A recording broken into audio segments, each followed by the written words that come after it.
Hi everyone, thank you very much. So my name is Sebastián Garcia. I'm the director of the Stratosphere Laboratory here in the Czech Technical University in Prague, Czech Republic. Hello, everyone. I'm Kamila Babayeva. I'm a student in Czech Technical University, and I'm also a researcher in the Stratosphere Lab. So today we are going to talk about protecting mobile devices from malware attacks using Python intrusion detection systems. So what is the problem? There are a lot of malware attacks on mobile devices, and I think one of the worst is remote access Trojans. And it's really up-to-date problems, right?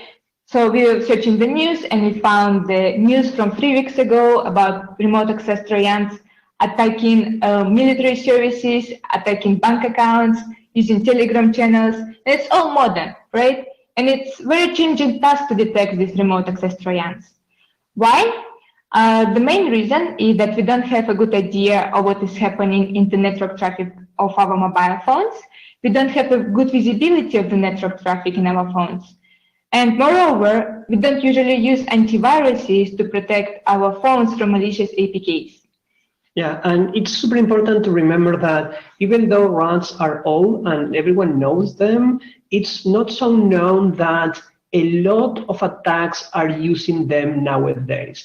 We know that a lot of different attacks from ransomware to banking problems are using RATs now as their main tool. This is why it's still so important to detect them in the network. And in order to approach this problem of detecting malware attacks in the network traffic of our mobile phones, we decided to create a dataset of network traffic from Android devices executed with remote access Trojans. When we created the dataset, we will analyze this network traffic and we will implement the detection using our intrusion detection system called SLIPS. So this is the first part of our research, that is to create the dataset for the community. Without a good dataset, it's not clear how we can detect these rats in the network. And there are no good datasets about rat attacks, so this is our first contribution. Our dataset is called Android Mischief Dataset. And as I said before, our dataset contains network traffic from mobile phones executed with remote access Trojans. Currently, we have published our first dataset, our first version of our dataset, and it contains 6 executed threats and 6 network traffic from the phones. But first of all, let's talk about how rats communicate in the network. So in general, we have 2 sides in our rat application, in our rats. The one is the client and the one is the server. The client is the attacker, the controller, the one that attacks our targeted phone. And targeted phone is called server and it's a victim. So the client side, it has a rat application package and it has rat software package. And in this package, we have 2 parts, graphical user interface and the builder. Graphical user interface, the controller, it's where you perform actions to our targeted device. And the builder is where you build Android application package for the victim's device. In this Android application package, we have 2 parameters, client IP and client port. And using these parameters, our victim device will be connecting to the attacker. It's important to notice that the client should have public IP and port. It should be public so our victim device, our phone, can connect from any network to our client. To create our dataset, we have created a methodology that consisted of 4 steps. The first step is the installation. The second step is execution, next traffic capture, and dataset login. In the first step, in the installation, our tasks were to find the RAT online, to find the RAT package source code so we can install it in our machine. Then we have to prepare the machine, the virtual machine, to run the software package on it. And it's a very complicated task because each RAT, they have different requirements, different operating system, different plugins and packages installed. So it was very time consuming to find what requirements it should have. It's not usually written in the README for some reason. And the other thing, we should prepare the Android virtual emulation, or to find a physical phone that has a specific Android version, because not every RAT supports Android version, for example, from 4 to 10. So we have to find the specific version of Android. After we have installed the RAT application software, after we prepared our machines, the next step is the execution. This is where we execute our RAT controller. This is where we build Android application package for the server. And this is where we perform the actions from the client and the server to the server and back. When we are performing the actions, for example, like take a screenshot from the phone, get the location, get the IP, we are capturing the traffic. And in our dataset, we capture the traffic using 2 ways. The first one is the emergency VPN, and the second one is capture the traffic on our interface. Emergency VPN, this is VPN we use in our lab to capture the traffic on the phones. And on interface, we're using from virtual machines, and we're using it because there was a RAT that was detecting was not working with VPN together. That's why we switched to interface. So when we're performing actions, we are capturing the traffic. After we are done performing all the actions from the client, we are preparing the RAT for the dataset login. We are preparing specific files that each RAT should have a dataset. So we have a structure in our dataset, and user of our dataset can understand what this is about and don't have any question about what is happening in there.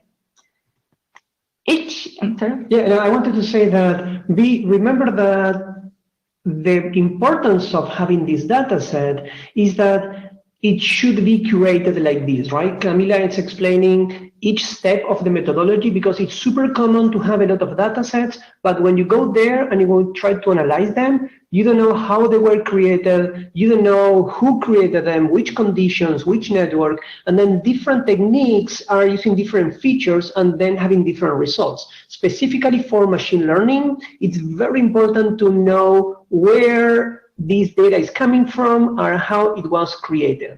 Once you have this curated data set, it's much easier to do and to have correct results.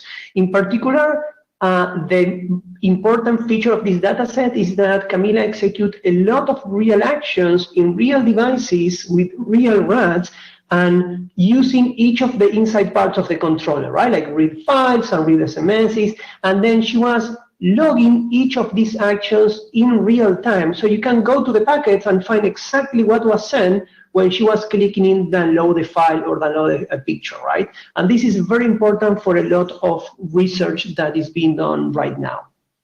Yeah. So in our dataset, each RAT has 5 types of files. Those are log, packet capture, screenshots, readme.md, and APK. The most important one, as Sebastian said, is the log. In the log, we keep record of what actions we did on the client and the server and what specific time we did. It's important because we can map all our actions in the packet capture, in the screenshot, so we have all mapped and a clear picture what is happening in the traffic, right? The next file is the packet capture. This capture we did on the victim's device. So you'll see the network traffic from the phone. The next one is a screenshot.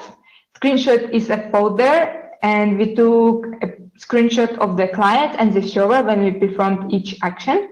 So you can find all the actions and the screenshot for them, how they look like in the controller. The next one is the Android application package. APK, this is the one that was built by the RAT builder. We didn't reverse engineer it, so we gave it to our users of dataset to do that, and maybe they're interested in it.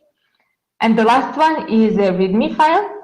In the README file, we put the details about RAT. We put the name of the RAT. We put the source where we have downloaded it from. We also put the initial status of the phone and the controller. We put details about the packet capture. We put the IP of the phone, IP of the controller, and we described the files in there and how the capture was done. The important difference with other RAT executions that you can find is that these were completely controlled by us. So having control of the command and control around the phone allow us to really decide how to attack and when to attack. In other RAT executions that you might find pickups, it's a RAT that is connecting to a command and control that is down. So other network captures that you can see in the internet are not enough to train really on a RAT execution, right? How to see the human taking these decisions and saying, okay, now I'm going to be enabling the keystroke or the audio listening, right? Mm-hmm. And also in our data set, we don't have only like malicious traffic. We can see the initial connection of our phone to the RAT. So you can see that we have like a normal traffic and then how the phone is connecting to the RAT, using which port, using IP, and using which protocol. Those are examples screenshots of the RAT code AFMIF. On the first screenshot on the left, you can see a screenshot of the action get location. So this get location we execute on the controller, and we can see the exact location of our victim. This is blue figure on the picture. Marker. Blue marker. The next screenshot, second screenshot, it's a screenshot from the phone. In the first message, you can see, hi, how are you? This is actually the message that we sent from the controller using the victim's phone, and we send it to this French number. And on the last screenshot, you can see a screenshot from the phone, and you can see that there are files in there, files example and photo x2. This is the files that we put from our controller to our victim device. Mm-hmm. Something that we didn't mention yet is that one of the reasons to have this very perfect logging of all the action is because the phone, it's a real phone, which means that it's doing other normal actions on the network. So when you start the phone is connecting to Android, to Facebook, to whatever applications you have in there. And on purpose, we let these applications generate traffic. So when you open the pickup, the first thing that you will see, it's actually not infection. It's a real phone, an infected phone. And then at some moment in time, Camila is putting, hey, this is the moment I start the infection. And this is when the RAT is working at the same time that the normal phone. So for you and for any tool, the challenge, it's not just to detect each of these pickups as a RAT infection, but actually to say, hey, in the first part of the RAT of the pickup, there is no infection. So your tool should say, no, this phone is okay. Then your tool should say, oh yeah, here there is an infection, and then later on, all this time that the RAT is working, you'd say, yes, there is an infection. So there is a difference between this dataset that is a real phone compared to a dataset where you only have the malicious traffic, right? Yes. So about our dataset, what RATs we have executed already. Right now, we have 6 executed RATs in the dataset, and the 7th one, we found a bug in the capturing of the traffic, so it's in process and will be published a little later. So current executed RATs are AFMIF, Hawkshaw, DroidJack, Android Tester, SpyMax, UnderRAT, and the one that is in process is called CyFco. And each of the RAT in our dataset, it has this set of files, APK, pickup, log, screenshots, and README. So about these RATs. From the 7 executed RATs, actually 3 of them, they were paid RATs. So if you go to the website, you have to pay to use their RAT software package. And they cost usually more than $200. And even there was one RAT that cost $500, which is crazy. But in our dataset, we used cracked versions and leaked versions with password, so we didn't pay anything. And for the RAT Hawkshaw, which is on the cloud, we used the trial version, which is available only for 2 days. So most all the RATs, they have a local controller, which means that when you install the source code, you execute the controller of the RAT in your machine. But for example, the RAT called Hawkshaw, it's deployed in the Firebase. It's a platform where you develop websites and web applications and Android mobile applications. So it was deployed there, and it was offering a trial version for 2 days where you can try the RAT and then you pay for it to continue it using. So as I said, most of the rats they were locally in our machines, and most of them they were using local databases, which means that when we are retrieving the information from the phone, the retrieved information is saved in our machines. But again, for the rat hawk show, when you retrieve the information from the phone, it's saved in their cloud database, which means that the hosts of the all the big teams, right? Yeah, are saved there, and everyone who has access to the cloud, it can read all the data. Also, same happens with the rat called CyberWeek. It has a database also on the cloud. And again, everyone who has an access to the database can steal the data from other victims. Yeah, and the two things that I really find interesting in this is first, why 7, right? So why we don't have like 100 rats execute? And actually, the interesting part is that there are not many Android rats that you can find right now online. And this is kind of critical. We know that they're being used a lot, but the amount of rats that are kind of supported and that you can really download and you can really install and you can really compile correctly and they are working in the latest Android, there are not many. That's super interesting because in our mind, when we started the research, we were expecting to find 50, maybe 70. And when you go to the forums and you really want to make this work, we are not talking about the source code. We're talking about making this work. There are not many that are working. Even for them, even if you have the money for Android, there are not many. So this took a lot of effort and time to make it work. And that's why we are releasing for the community.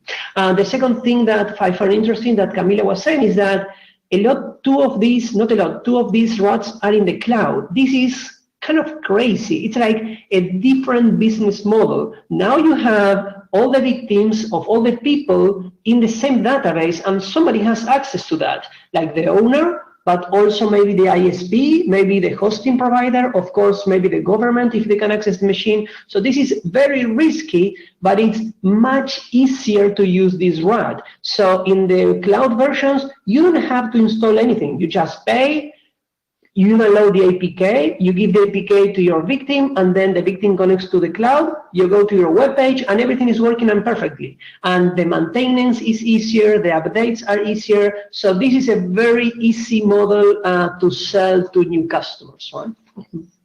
And maybe a little more about the rat installation. It was hard initially to find the requirements, but the moment you realize that there are like 2 requirements to download specific version of .NET framework and to download a version of Java runtime environment. So it's time-consuming, but it's possible to do that. And maybe we can talk a little about the producers of the rats, who is behind the code. So the rats that are paid, usually there are some companies selling this, and the rats that are not paid, those are like normal people on the hack forums introducing the rat to try on the people you love and to spy on children. And I can talk about Android Tester. Android Tester appeared in hackforums.net in 2019, and it appeared as a fixed version of other rat called Spy Node. And this rat Spy Node, when it was in the version 6.2, apparently it had a lot of bugs, and it cost at the same time $500. This one rat that cost a lot of money. And someone from Hack Forum decided to fix it, and it created another rat called Android Tester based on this Spy Node. And now Android Tester is developing separately, and there are still versions coming, like in the March of this year, and they're all for free, and they're working very nicely. And actually, we will do a demo today on this rat. Anything? No? Okay. And now we will talk about Slips. This is a machine learning-based intrusion prevention detection system that we developed in our lab. So remember the reason of this talk, right? We know that mobile phones are much harder to protect, and we know that rats are a huge threat for the community. So we say, hey, let's try to detect these rats. This is what we want. We want something that can detect these rats. And this something, it's our Stratosphere Linux IPS called Sleeps. This tool is a Python tool, it's a free software you can go and download and use. We have Docker versions you can install and runs in Mac and in Linux. It's using a lot of different detections, but it's not using fingerprints or signatures, right? It's mostly using heuristics and machine learning automation. So what about Sleeps? Well, we started developing Sleeps because there were three main problems we see now in the current tools. The first one is there is no visibility on the endpoint. So again, if you have your own computer, especially now that we are in this COVID situation, Schneider was saying in the keynote that, yes, this is much worse for you because you are not inside your organization. That was such a good piece of information, right? Like we are not being protected by our network operators anymore. You're at home, you are traveling, you're in a coffee shop maybe, so your security decreases very, very, very drastically.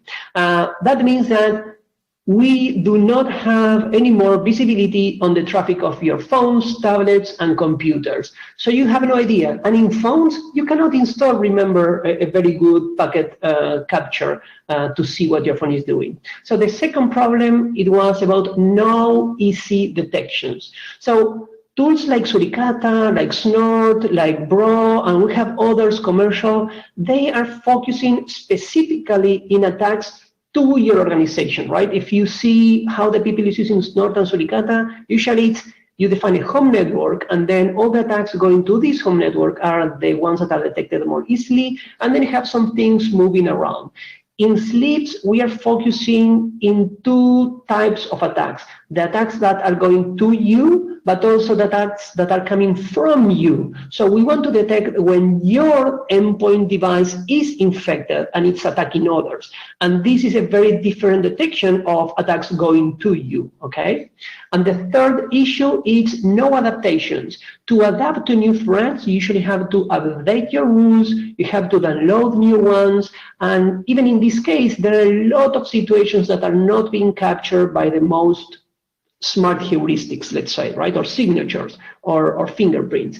So in the case of new attackers, which means that they are not usually in your threat intelligence database, or new techniques and new ways of attacking, not to mention new ports or encrypted traffic, then it's not easy to adapt. And this is something we want to focus on Sleeps. In general, Sleeps is kind of a complex piece of software, not huge, but a little bit complex. So we want to give you here the 6 main features of Sleeps architecture. The first one is to scale. It's using NoSQL storage database, sharing the channel and the messages between all the components inside Sleeps. The second one, it's called the profiles. So Sleeps analyzes the traffic in the network, and for each computer, it's creating its own profile in the network. So it's storing everything it can find about you. Your connections going on, your connections going in, the ports, source ports, destination ports, HTTP, DNS, domains, everything, even the detections, everything is being stored in your unique profile. The third one is the time windows. So remember I was telling you that in a normal operation, you have a computer that is sending traffic that is normal, then you may be infected at the same time. So you have normal traffic plus infected traffic. You never have only infected traffic, right? And then maybe you clean this computer, and so you have again only normal traffic at the end. So to capture these situations, we split the traffic in time windows. And in each of these time windows, Sleeps is forced to give you a decision. So it's analyzing everything that is going on in one time window, and it's telling you, okay, in this time window, you're fine, nothing happened. But maybe in the next time window, yes, you are infected and you are attacking others. And maybe in the next time window, you are again clean. So splitting in these time windows is crucial to have very good detections that are moving in time. The fourth feature is the directionality. So Sleeps can get an analysis on everything that the computers are sending. We call it the traffic going out. So you can tell Sleeps, hey, only analyze whatever I'm sending or whatever my computers are sending, forget about the attacks coming to us, right? So this is a usual case when you are at home, for example, and you don't care who is attacking your router, who is attacking from the outside. Nobody's going to be targeting you, and you're focusing maybe in your IoT devices or the devices in your network. At the contrary, you can also select all the traffic, so you're forcing Sleeps to make detections in the traffic that is going out, but also in the traffic going in. And this is very important because then we will build a profile for each attacker. So you have a profile for a computer that is attacking you, but maybe is attacking others. So this is a type of visibility that is not common in the current products in companies. To create a profile of an external IP address, and I want to see when this external IP address is attacking my company, maybe during days. So maybe sending some packets today, maybe some packets in an hour, maybe in 3 hours, maybe in 2 days. But if you want to have this information, you can build these profiles for everyone attacking it. The fifth feature is the modules. So to extend Sleeps, we have a huge modularity. Anyone can create a Python file module, put it in the folder, and Sleeps is going to read it and execute it directly. We are going to be telling you about modules later. And the last one is the GUI interface. So to see this information, which is a huge amount of information, usually we have a module developed by Camila called Calypso, and Calypso is an interface, terminal interface that allows you to see everything going on inside Sleeps. So, about Redis database, as we said before, to store the flows and to analyze these flows, we use NoSQL database, and in our case, it's called Redis. We use Redis database, and why we use it? It's because we can store the flows really fast, and we can access data in our database really fast. And Redis, it supports like multi-thread access. So when you have a lot of modules analyzing the flows, all of these processes, they should access database in the same time, retrieve information, analyze it, modify, and put it back. And Redis database supports that. In the Redis database, we also use the system called PubSub, and the system of channels and messages. So for example, when there is some detection in the flows, we will publish a message here, there is a detection, go and check it for other modules. Besides, in our database, we're using not only one, but several databases. The one is like an active database. So the moment you execute Sleeps, you are renewing this database. But also we have a cache database. And in this cache database, we are storing some detections, scores from the virus total, threat intelligence, IPs information. So for example, if you are running Sleeps today and you have some IP that you communicating to, Sleeps will ask their information from virus total, give me the scores virus total, and it will store in the cache database. So for example, if the next day you're communicating with the same IP again, you will not ask virus total again, because now we have this information stored in our cache database. So let us tell you a little bit about the modules that you can find Sleeps. I'm going to go a little bit fast for the names, and then if you want, you can go and check how they are working. The first module I want to tell you about is the ASN, Autonomous System Number. So we have an offline database of autonomous system numbers that we're updating, and you can see which organization is the owner of each IP address. Then we have a geolocation module that, taking an IP address, is also using an offline database to tell you where this IP is in the world, which country. The next module is called the LSTM. This is a machine learning module that we train. We're using a neural network, an LSTM neural network, based on the behavior of the connections in the network. So from all the flows in a connection, we are creating a type of behavioral letters that is specific type of feature of Stratosphere Linux IPS. And based on this information, we are running an LSTM to know how you're connecting to each port. So we are focusing in the behavior, and using this, we can detect a lot of command and control channels in the network that, for example, are super periodic or have a frequency there. The next module is called the timeline, and here we get all the information that Sleeps knows, and we show a very nice timeline of each line order, so you can see what your computer was doing perfectly in time and where, right? You will see this later. The next module is the IRC module. This is a machine learning module that we train with real IRC communications, like real users, and then malicious IRC communications. And these two, we also have a published data set, and we train a machine learning model to detect when the IRC connection is malicious, when the IRC channel is malicious, and when the IRC users are malicious. So this is not about detecting IRC, this is about detecting the maliciousness in IRC.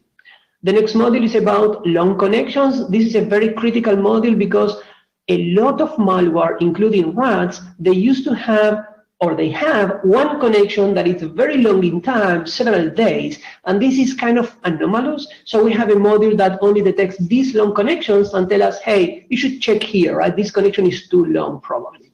The next module is the port scan module. The new thing about this module is that it's working on flows, so it's not working on packets. So it's a module that can detect port scan when you are analyzing flows, both horizontal port scan and vertical port scan. The next module is the VirusTotal module that it's looking up IP addresses and domains in VirusTotal using the API. You can put your own API if you want, like a string, and then you can retrieve a lot of information from VirusTotal that we are using in our data set. The next module is called the Threat Intelligence module. It's a module that we developed to automatically download and update and upgrade every time that you want different threat intelligence feeds on the internet. Right now we have 4 by default because these are the ones that we know, including our own blacklist of IP addresses that are attacking IoT devices. This is a blacklist generated by Thomas O'Hara, and actually he's going to be talking tomorrow here in Hacking the Box about how he developed a module, an algorithm to analyze blacklist in IoT devices. So we are consuming this one, and we are consuming 2-3 more. The next module is the peer-to-peer module. This is a module still in development, but one of our students, Dita, and she actually created a module to have different Sleeps tools, okay? So you have a network and you install Sleeps in different places, and they can communicate in a peer-to-peer network. So in the same LAN, you can have Sleeps communicating and sharing detection information. And there is a trust model because, of course, you don't trust everyone, and you trust people and computers with different degrees. So this is a very nice algorithm how to take advantage of the knowledge of others and not trust so much that you can be misguided, right? The next module is the Calypso module. We are going to be showing you this one. Is to see the information in your console. And the last module is the blocking module. It's a module that, depending on the ensembling algorithm inside Sleeps, that is telling you, hey, you should block this computer. It's going to the firewall of the computer and actually blocking this computer for some time. So now that we have Sleeps on the table and you have the data sets of rats, let's see some offline detections of Sleeps and rats, and then let's see some live demo. Yeah. So first of all, how we detect rats using Sleeps. Currently, we don't have a specific module that can detect rats, and we're using the one that exists. And we can detect the following features of rats using our intrusion detection system. Those are the heartbeat, threat intelligence detection, long connection, and malicious IRC.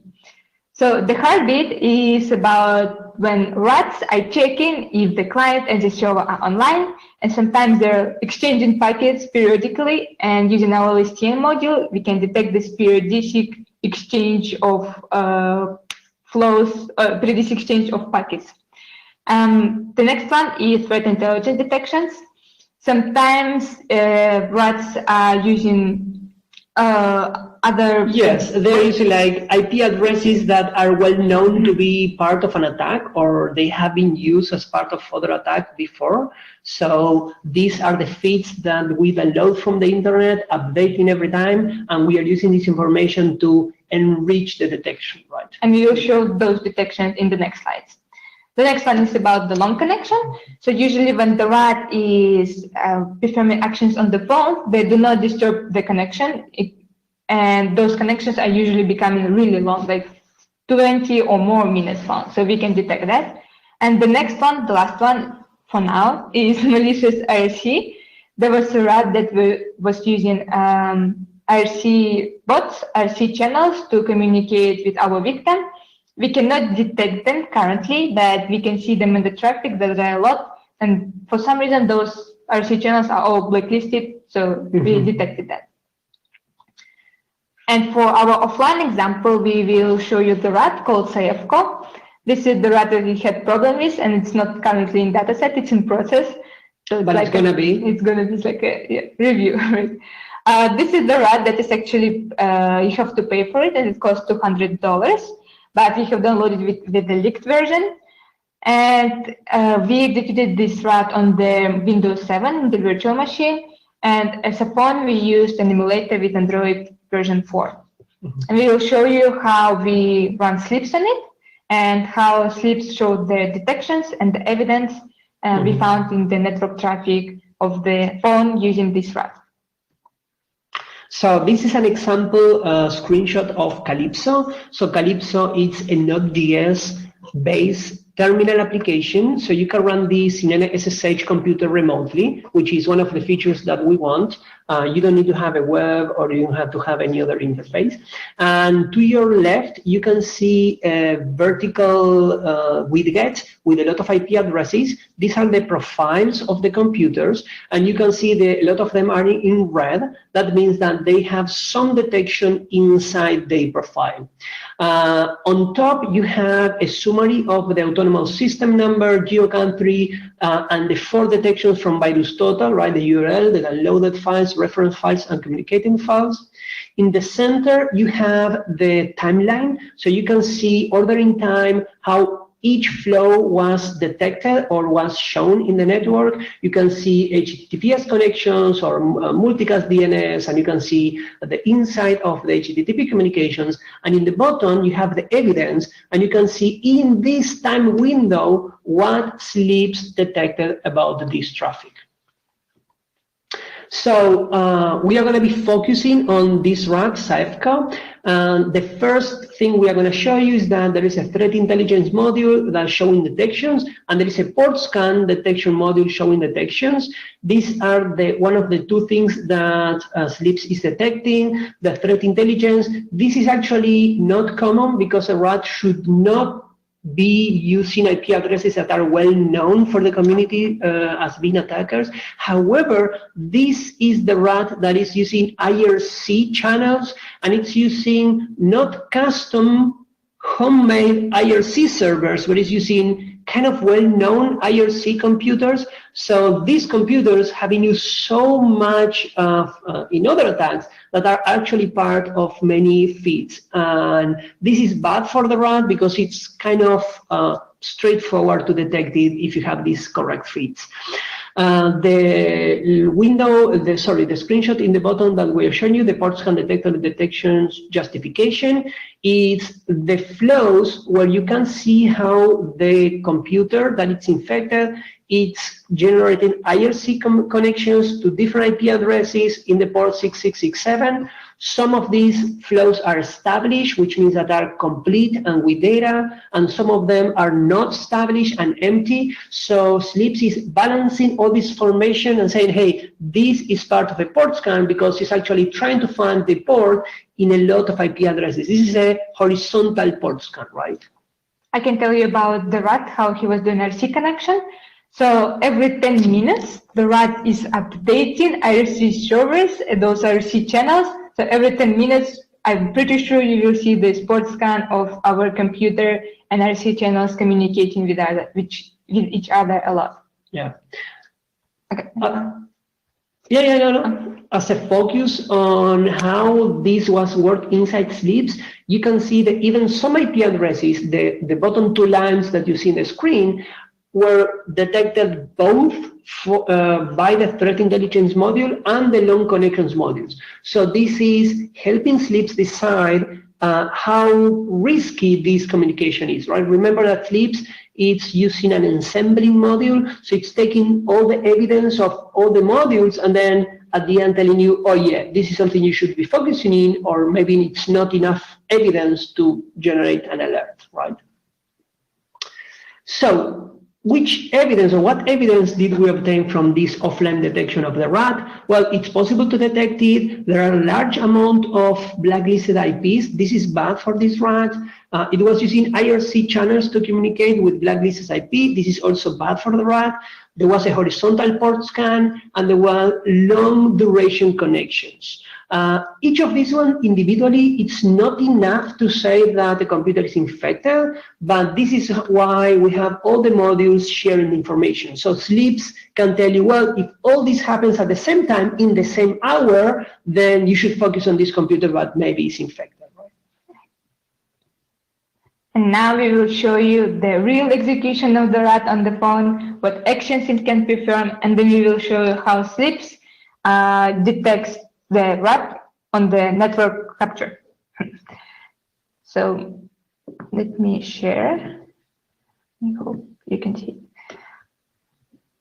Okay, as an example, today we will be showing you the rat called Android Tester. This was the rat that was found on hack forums. This was a fixed version of other rat that is paid, but this Android Tester is on hack forums, it's for free, and the source code is available. So I'm executing this rat in the Windows virtual machine. The controller. This is the controller. Yeah, the command and control panel, let's say. Yeah. And here I open it. You can see the graphical user interface. This is the interface of the attacker where you will perform the actions to your victim's device. So now the first window, we are choosing the port, and we will choose the port 1337 because I know that in our network it's open, so we will use that. In this rat, the builder is built in, like in most of the rats. So we will go to the tab called Tools, and we will click the Build APK. And here you can see the other window. Here you can choose the name of the app you want that will appear in the user's device. But the most important is the DNS info. This is where you set up the public IP. The IP and the port of the client where you want your victim device to connect. So we have to put here the IP and the port of our device, of the machine where we run the software. In this case, we are running this Windows computer with a rat command and control in a computer with a public IP. That's why we will see a public IP here right in the console. So if we type the command ipconfig, we can see that our IPv4 address is this one, 147.30.23.237. So we put it in here, and we chose to listen to the port 1337, and we will put also here port 1337. Next up, you can see all the properties. You can choose the properties for your Android application. You can hide it, you can access keylogger, you can deactivate icons. You can also use the permission root super user. Next up is the merging app, which means that you can take the other APK, for example, the Android package of some game, and you can merge them together so the user will never know that there was some app running behind your game. And now we will build the Android application package. We will press build. This to execute this rat software package, there were two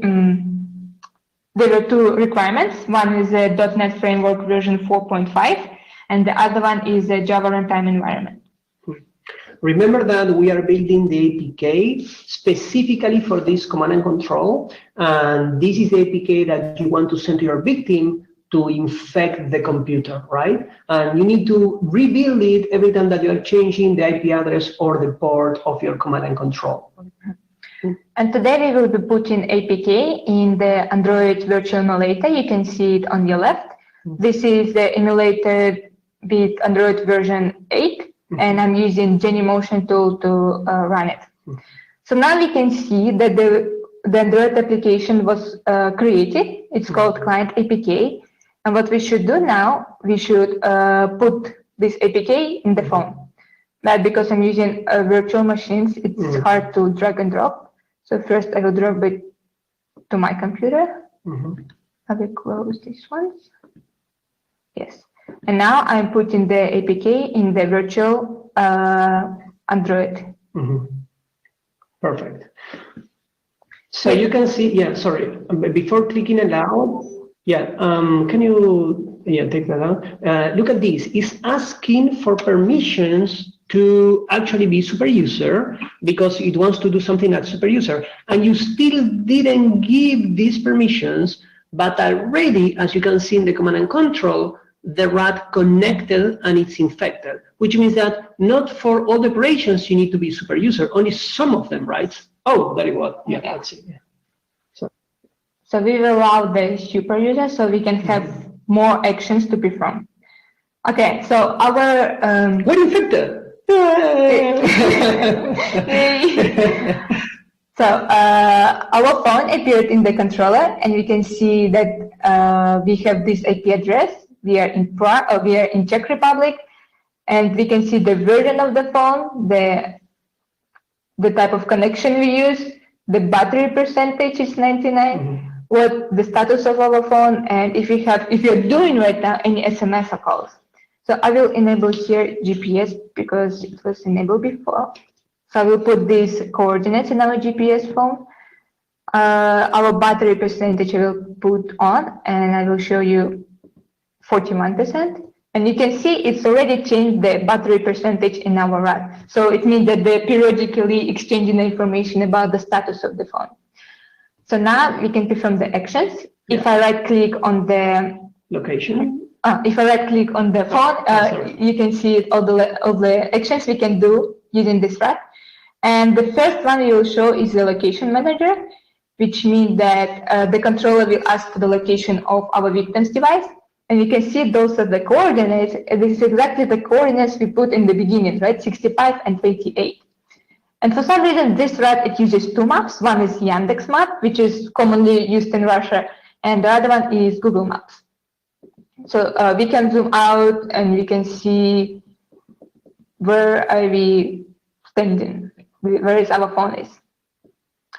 The next action we will show you is read file manager. Yes. Before I put some files in my download folder, so which means that if you go to the download folder, if I double click on it, yes, you can see there are two JPEG files, there are two photos, and if I click on it, you can see a preview of this photo. And there are different actions I can do with this photo. For example, I can download it, so I can download it from the phone to my database in the controller. I will close it, but also I can upload files to this to the victim device. So I have this vacation-free JPEG on my computer, so I will upload it to my device, and file transfer completed. Yes. So if I click refresh, it appears here. But now we will check it in our phone. So if I go to my download folder, right? We can see that there is a vacation JPEG that we uploaded from the controller to the phone, appeared there too. But you know, we cannot only upload photo, we can also upload some files, right? In our case, we will use a file which is called drug payment confirmation, which means that we can... Yeah, it's a very interesting way how to implant evidence in a phone. So people is not aware, but it's very easy to make your phone look suspicious if somebody wants, right? So there you go, you have a PDF with a drugs payment confirmation. Yes, and if you refresh here, you can see it too. But also, I will show you one more action we can do. We can delete the files from the phone. You delete the files, so it's not here anymore. So it was really fast, the rat appears really fast. The next action we will show you is the contact manager. So I put these contacts in my phone, but I can show you here too. One of the most important pieces of information that the people want, right? Your contacts and social network, right? But we also can add and delete the contacts from our phone. For example, we will add, our name will be drug dealer 1, since we start with drug payment confirmation. And we will put here the phone number. I hope it was pulled, right? Let's try to refresh. Yes, if you refresh, it appears here, but let's check in our phone, it appears here too. So yeah, there is now a second confirmation that you are dealing with drugs, right? The next we can show you is SMS Manager. In the SMS Manager, we can see the SMS that we sent and received in our phone. Yes, let's outbox, inbox. Yes, we can see all those folders in our phones. Yes. Okay. The next one, I think the last one we can show, is a microphone. So if I press listen, you should. There you go. So you can hear there how at the moment, oh yeah, sorry, there was a loop back, so that's why we close it. But when you press listen, there is a delay on time, and then you can see how this is like in real life with some seconds of delay. Yeah, listening to the phone, no problem, right? Perfect. So now let's gonna check. We have a couple of minutes. Let's show the detections in real time. Yeah. So now we will show you how the slips can detect the rat in this network traffic. Sadly, we cannot run the slips and to capture the traffic from the phone, because as I know that this rat has the evidence of long connection, which means that if we want to detect this rat, we have to run this rat for a long time. So that is why we will use already the capture traffic, and we will run slips on this capture. Yeah. So usually when you are running slips in real time and you wait for an hour, well, then you have the long connection detections, right? In here, yeah, we already have the pickup for this, so you can see. So here Slips is going to be showing you how it's loading the modules and how it's telling you what's going on in each time window, and you already can see that there is a detected IP because of a long connection, and there's going to be other detections later, right? So now if we go to Calypso. Okay, if you go to Calypso. There you go. This is the interface. I hope you can see this and it's not too small for you. As we can see on the left, we have already two profiles. The first profile is apparently the profile of the router, and the second profile is the IP of our device. And in this profile of our device, we have two time windows 1 and time windows 2. And as we can see, time window 1 is red, which means that there were some detections in this time window. So if you click on it, we can see the timeline of this profile. So all the flows that were sent out from our device, you can see it in the middle. And you can scroll it down. And for example, here we can see that we are connecting to Facebook, to Google, to Instagram. All the normal communications from the phone, right? And in the bottom, in the evidence, you can see one of the first detection that is, hey, there is a long connection to this IP address, which is one of the evidence that you are connecting to a command and control, right? So Calypso has a lot of features around. We are going to be stopping now just to show you very fast that there is a hotkey that you can see a very simplified view of the communications. So in this screen in Calypso, the first column to your left, it's a connection tuple. It's like a flow. So it's like have IP address and destination port and protocol. The next column called string is the behavioral letters that Stratosphere Linux IPS is creating, and they are documented in the documentation. Each letter there corresponds to a flow in the same connection. So you can see there which connections were periodic and not periodic, knowing the letters and the symbols. The third column, the DNS resolution, is about which DNS name was used to resolve this IP address. Then we have the autonomous system organizations, Facebook, Twitter, and Google. And then we have the columns regarding the virus total, the country, and then the four last columns regarding the virus total. You can see the percentage of detections in virus total that has this URL, that has this IP in the URL, that were downloaded from this IP, reference this IP, or communicate with this IP. So you can see there very fast how many detections each of them have. That, by the way, if you take a look, all the detections are in IPs that are well known, like Twitter and Facebook and Google. This is the real case of threat intelligence, right? So we will stop here for now, the demo. Yeah. So as a conclusion and ending, You know, rats are still a real threat, very much used for many attacks. This is a reality. Also, that mobile devices have less security solutions available. This is very bad. Third, that we created the Android Mischief dataset version 1. It's the first of its kind for the community, so go there, download it. We are going to put the link now. And then that sleeps as intrusion detection system using machine learning and other types of detections can detect RAG traffic detections in real time, right? So thank you. Thank you very much. Yeah, there you have the link of the data set. The password is infected. Also, you can have there the link of sleep, so you can go and detect it. And we are up for questions if you have any.